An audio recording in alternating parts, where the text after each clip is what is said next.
आज आप लोग हमारा जन्म दिवस मना रहे हैं। ये एक बड़ी संतोष की बात है, क्योंकि इस कलयुग में कौन माँ का बर्थडे इस उम्र में मनाता है। इसलिए ये द्योतक है कि आप लोग इस कलयुग में जन्म लेकर के भी अपने मातृधर्म से परिचित ही नहीं, लेकिन उसका अवलंबन भी करते हैं।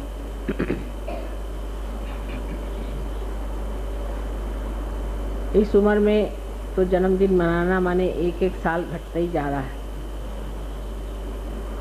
और बहुत से काम करने के बचे हुए हैं। बहुत से अभी कार्य मुझे दिखाई दे रहे हैं जो कि अधूरे से है, उन पर मेहनत करनी होगी, ध्यान देना पड़ेगा, तभी वो पूरी तरह से आएगा।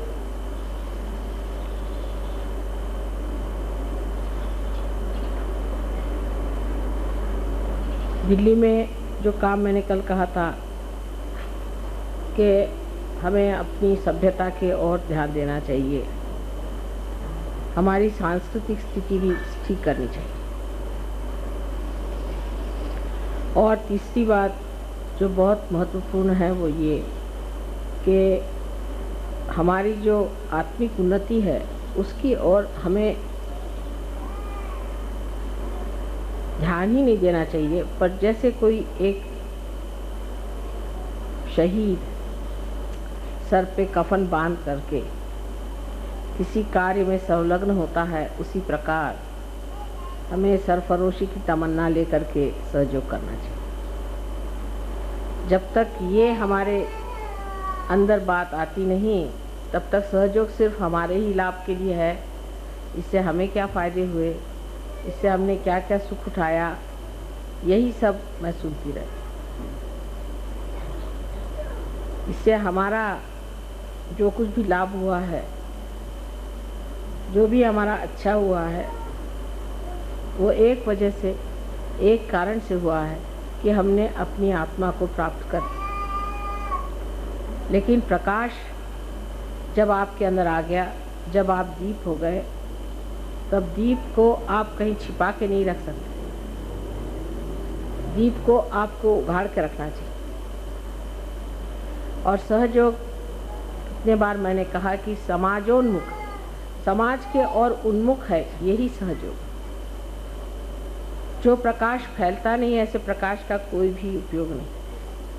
तो हर सहयोगी को सोचना चाहिए कि मैंने कौन से दायरे में, कौन से अंदाज से सहयोग फैलाया। पहले तो अपने व्यक्तित्व में विशेषता आ जाए, और उस विशेषता को पाने पर मैंने कितने व्यक्तियों को चमत्कृत किया। आज कोई सा भी आप कार्य हाथ में ले लीजिए किसी भी देश में, तो पहला सवाल उठता है कि यहाँ की मानव की स्थिति क्या है, इनमें कौन से दोष हैं, इनकी कौन सी कंडीशनिंग्स है, इनके अंदर कितना अहंकार है, उसका मापदंड देखा जाता है। और फिर सोचते हैं कि ये कार्य होगा या नहीं। सबसे बड़ा प्रश्न है मानव। मानव की संख्या कितनी भी बड़ी हो, लेकिन अगर उसकी स्थिति ठीक न हो तो कोई सा भी कार्य संपन्न ठीक से हो नहीं सकता। यही सबसे बड़ा कार्य सहयोग ने किया है, इसने मानव में मनवंतर कर दिया, मानव में इतना अंतर ला दिया, उसमें इतनी विशेष प्रगति कर दी। आज सहयोगी एक ईमानदार, सच्चे, मेहनती ऐसे लोग तैयार हुए हैं जो इस देश में बहुत ही दुर्लभ है। बहुत दुर्लभ लोग हैं जो कि जो बोलते हैं वैसा करते हैं, जो सोचते हैं वैसा ही जानते हैं। ऐसे दुर्लभ लोग सहयोग ने तैयार कर दिए हैं। ये मेरे विचार से सहयोग का बड़ा भारी आशीर्वाद इस देश पर है। लेकिन अब भी ऐसे बढ़िया लोग अगर हो जाएं, अगर एक बढ़िया कारीगर हो और वो उसे कोई काम ही न हो, तो उसकी कारीगरी बेकार जाती है। तो हर एक सहयोगी को यही सोचना चाहिए कि मैं क्या कारीगरी कर सकता हूँ। पर वो भी अपने शरीर की तकलीफ़ें, अपने आराम की बात पहले सोचता। नहीं तो ये सोचता है कि किस तरह से मैं इस पर कुछ रुपया लग जाएगा या थोड़ा बहुत कुछ खर्चा हो जाएगा, तो ये कैसे। वास्तव में आनंद को आप खरीद नहीं सकते, उसको सिर्फ भोग सकते हैं।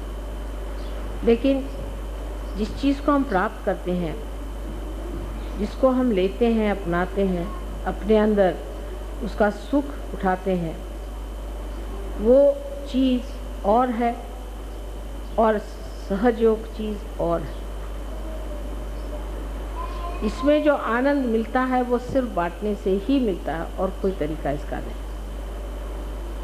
उसके लिए हो सकता है कि आपको थोड़ी बहुत तकलीफ़ें उठानी पड़ेंगी, थोड़ी बहुत परेशानियां उठानी पड़ेंगी, पर वो तकलीफ़ बिल्कुल नहीं रह जाती, क्योंकि आत्मा का सुख मिलता है, शरीर के सुख की ओर आप नहीं देखते।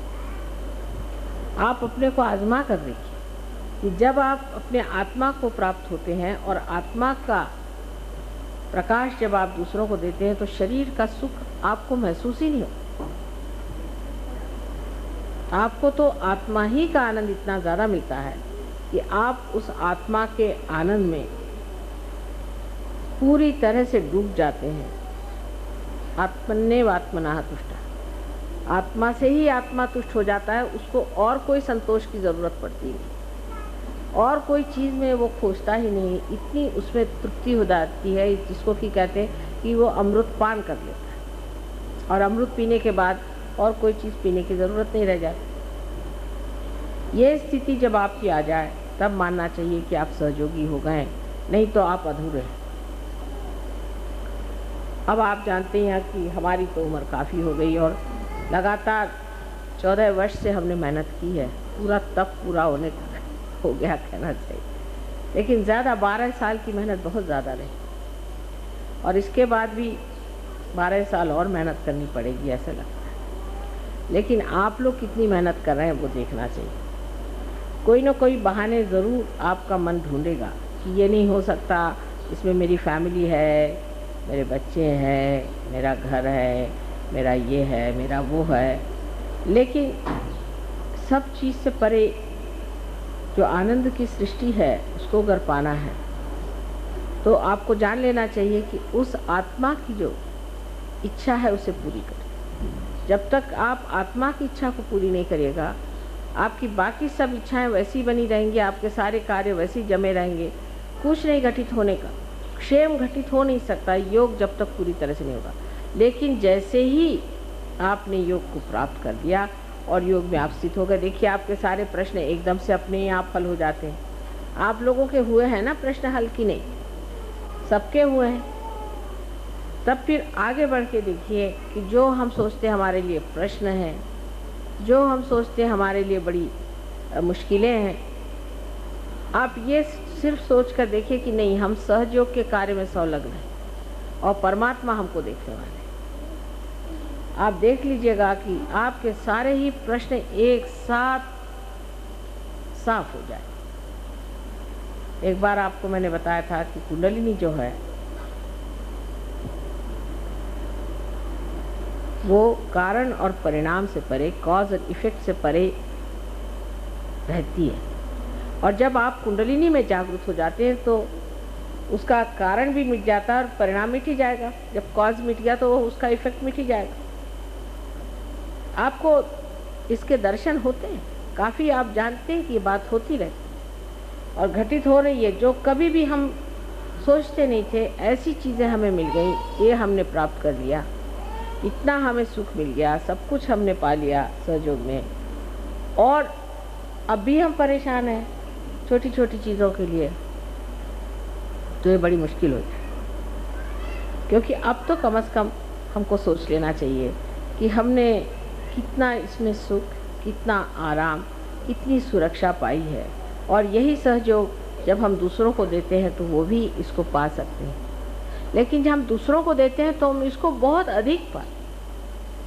हमारे लिए हजारों परमात्मा के दूत लगे हुए,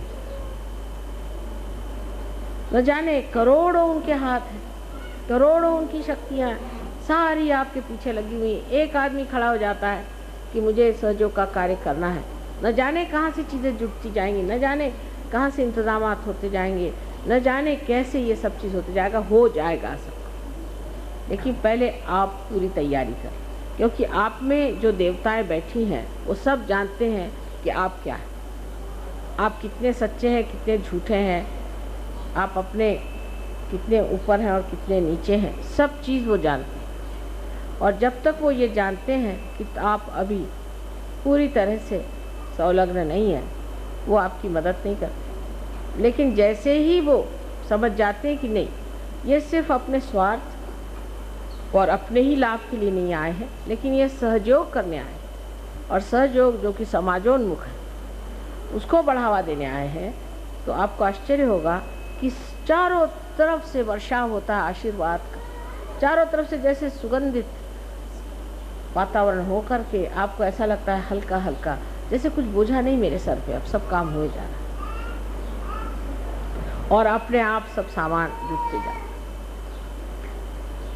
उस स्थिति में हमें आना चाहिए, तब आप देखिए हर आदमी बहुत कार्य कर सकता है और बहुत बढ़ा सकता है। मैं जानती हूँ कि अभी दिल्ली में काफ़ी मेहनत हम लोगों को व्यक्तिगत भी करनी है और फिर उसके बाद सामूहिक, और हो सकता है कि आप लोग सब अपने पड़ोसी रिश्तेदार सबसे इसकी बात कर सकते हैं, सबको बुला सकते हैं और कह सकते हैं। हिंदुस्तान में ये व्यवस्था बहुत अच्छी है कि हमारे बच्चे हैं, हमारे रिश्तेदार हैं, हमारे पहचान वाले हैं, सबसे हम ये बात कर सकते हैं। हो सकता है उनमें से 2 ही 4 इसको माने, लेकिन जब वो आपकी स्थिति को देखेंगे, जब जानेंगे कि आप में कितना फ़र्क आ गया, तो वो ज़रूर प्रयत्नशील होंगे, कुछ तो होंगे ही। इस प्रकार आप सहयोग को पूरी तरह से बढ़ा दे सकते हैं। हर इंसान, वो चाहे स्त्री हो, पुरुष हो, बच्चे हो, हर इंसान जब इस प्रकाश को प्राप्त करता है तो उसका अधिकार है कि वो योग में स्थित हो, लेकिन उसका कर्तव्य है कि वो योग प्रदान करे। आपके पास शक्ति है, आपके पास सब कुछ है, और तब भी अगर आपने योग प्रदान नहीं किया तो ये कहाँ तक इसकी संगत होगा, मैं नहीं कह सकती।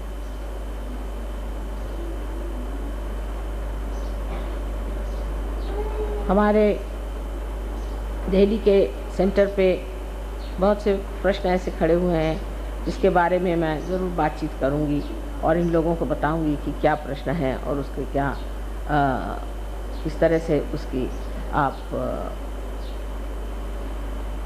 हल निकाल सकते हैं। वो मुश्किल काम नहीं, लेकिन जो हम मन से सोचते हैं, विचारते हैं और जिस तर्कों को हम करके किसी एक इरादे पे पहुंच भी जाते हैं, तो भी हम जब तक पूरी तरह से अपने में हमसा चक्र को जीत न ले, माने हमारे अंदर डिस्क्रिशन जब तक ना आ जाए, जब तक हमें अंदर ये सुबुद्धि ना आ जाए, जब तक हमारे अंदर पूरी तरह से कोई चीज़ अच्छी है या बुरी है, कोई चीज़ सहयोग के लिए लाभदायक है या नहीं है, ये समझने की सूक्ष्म बुद्धि हमारे अंदर जब तक नहीं आ जाए, समझ ना आ जाए, तब तक सहयोग आपने पाया। और वो समझ कैसे आती है, कोई पूछता कैसे आती, तुम्हें साइकिल चलाना कैसे आती? जब तुम चलाने लग जाओ। मोटर चलाना कब आती? जब तुम चलाने लग जाओ। इसी प्रकार ये सूक्ष्म बुद्धि कब आती? जब आ जाती है। कैसे आती है? सो तटस्थता से आप साक्षी स्वरूप होकर हर एक चीज़ को देखना शुरू कर दें, ध्यान करें और अपना समय ज़्यादा सहयोग के विचार में बिताएं, तो आ जाएगी। लेकिन कब आएगी, कैसे आएगी, ये तो जब होगा तभी होगा, और इसलिए वो चीज़ अभी तक हमारे अंदर अगर नहीं आई है तो हमें उस तो और अग्रसर होना चाहिए। इसलिए मैंने कहा कि अब ज़रा कोशिश ज़ोरों में करनी चाहिए, बहुत ज़ोरों में कोशिश करनी चाहिए। मैंने इनसे कहा था कि पूजा में बहुत ही ऐसे लोगों को बुलाइए कि जो वास्तव में कुछ पा चुके हैं। और अच्छा ठहर जाए, अब उन जिन्होंने भेजा उन्होंने क्या समझे, बच्चा ही है। जो कोई पा सकता है उसको देना आपका परम कर्तव्य। हर जन्मदिन के दिन आप कोई न कोई एक नया निश्चय करें। और मेरी समझ में अब आ रहा है कि मुझे भी एक नया निश्चय कर लेना चाहिए।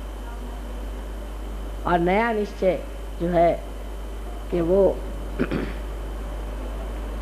हमने जो विश्व धर्म बनाया है, जो हमने विश्व धर्म की स्थापना की, जिसको हम मानते हैं, उसकी मर्यादाओं में जो नहीं रहता है उसे सहयोगी कहलाने का अधिकार नहीं। ऐसा मैंने सोचा है कि एक नया निश्चय हम लोग करें। जो इसकी मर्यादाओं में रहता है वही इस धर्म का पालन करने वाला हो सकता है। जो विश्व धर्म को मानता है वो अगर इसमें नहीं रहे तो उसको हम सहयोगी मानने को तैयार नहीं। जैसे कि कोई समझ लीजिए सहयोगी है और वो डावरी लेता है तो वो सहयोगी नहीं हो सकता। कोई है वो जाति पाति विचार रखता है, वो सहयोगी नहीं हो सकता। कोई ऊंच नीच विचार रखता है, वो सहयोगी नहीं हो सकता। तो आज मैंने यही निश्चय किया है कि आज से जो भी कोई इंसान अपने को सहयोगी कहलाएगा उसमें विश्व धर्म की पूरी कल्पना होनी चाहिए। इतना ही नहीं कि कल्पना में हो, लेकिन उसके आचरण और व्यवहार में अगर ये बात नहीं हो, समझ लीजिए किसी सहयोगी ने इस तरह की हरकत की तो उसको सहयोग में रहने का अधिकार नहीं है। उसको कहना चाहिए कि इसके लिए आप कोई प्रायश्चित करें और उस प्रायश्चित स्वरूप आप अपने को पहले ठीक करें और तभी आप सहयोग में आ सकते। ऐसे करने से संकीर्णता आ जाए, लोग कहें कि कम लोग होंगे, कोई हर्ज नहीं। भगवान के दरबार में भी बहुत कम जगह बची हुई है, आपको पता नहीं है। वहाँ कितने लोगों को आप घुसेड़िएगा, नरक में भी जगह नहीं रह गई। तो कहीं बीच में ही लटका के लोगों को रखना पड़ेगा। इसलिए जो आधे अधूरे लोग हैं, जो कहीं के न रहे, ऐसे लोगों को सहयोग में नहीं आना चाहिए। बेकार में परेशान करने से कोई फायदा नहीं। जो लोग सहयोग में आए वो सहयोग के मर्यादाओं में रहे, उसका अपने आचरण में लाए, उसको अपने व्यवहार में लाए, अपने अड़ोसी पड़ोसी सबको उसके बारे में पूरी तरह से बताएं और ये कहें कि हम विश्व धर्म में विश्वास करते हैं और हम किसी भी धर्म में विश्वास नहीं करते। और जो लोग ऐसा नहीं कहते हैं उनको हम सहयोगी नहीं मानेंगे। जो लोग डरते हैं समाज से ये कहने में कि हम विश्व धर्म के योगी हैं, जो ये कहने में डरते हैं कि हम सहयोगी हैं, ऐसे लोगों के लिए सहयोग नहीं। सहयोग की मर्यादाएं बिल्कुल आपको पूरी तरह से माननी पड़ेगी। जैसे कि बहुत से लोग हैं वो कहते हैं कि माँ हम थोड़ी बहुत शराब वराब पी लेते हैं, थोड़ी बहुत सिगरेट भी पी लेते हैं, तंबाकू भी खा लेते हैं, आप सहयोगी नहीं हो सकते। जो सहयोग की मर्यादाएं हैं उस मर्यादा में जो मनुष्य नहीं रहेगा वो विश्व धर्म को नहीं मान सकता। और ये विश्व धर्म हमारा जो है इसको पूरी तरह से स्वच्छ रखना है, क्योंकि ये सिर्फ विश्व धर्म नहीं है, विश्व निर्मल धर्म है। इसमें कोई भी अशुद्ध बात हम आने नहीं दे सकते। इसलिए जो अशुद्ध है वो इसमें नहीं आ सकता। इसमें वही लोग रहेंगे जिन्होंने पूरी तरह से विश्व धर्म निर्मल धर्म को माना और उसके तरह अपना आचरण किया। यही निश्चय आज हमने अपने जन्मदिन के दिन किया हुआ है और आशा है आप लोग इसे प्रेम से स्वीकार करें।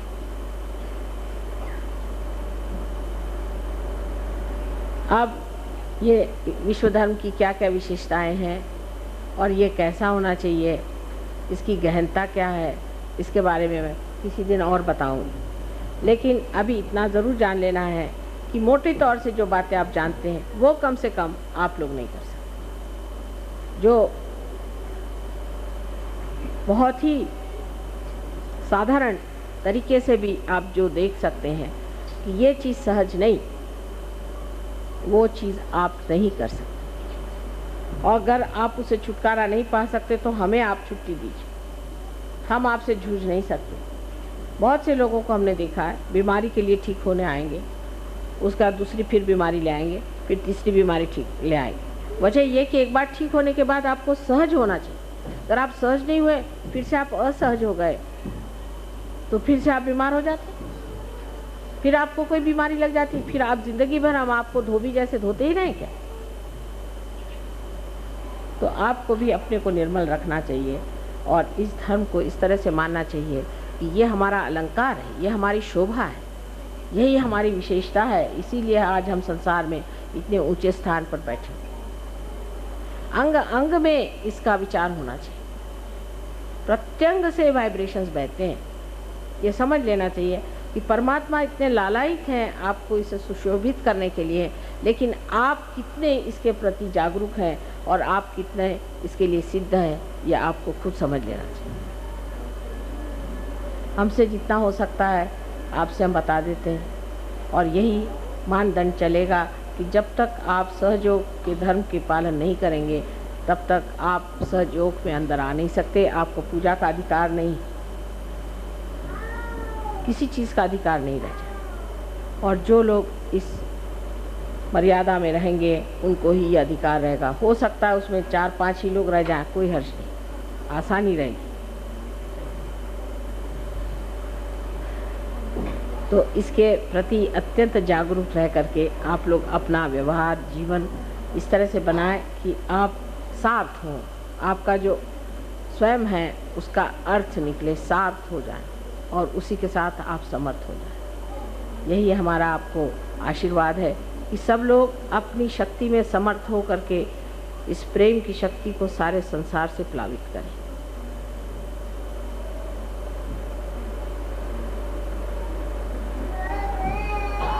आज क्योंकि हमारा जन्मदिन है, बहुत लंबी चौड़ी पूजा नहीं होगी, एक साधारण पूजा होने वाली है। पहले तो गणेश जी के नाम से पैर धो करके उसका चरणामृत बनाया जाएगा और उसके बाद में चरण धो करके उसका, जिसे लोग तीर्थ कहते हैं, वो बनाया जाएगा और उसके बाद में हाथ से हम चरणामृत बना देंगे और उस वक़्त में 108 नाम देवी के लिए जाएंगे बस, और कुछ ज़्यादा पूजा नहीं है।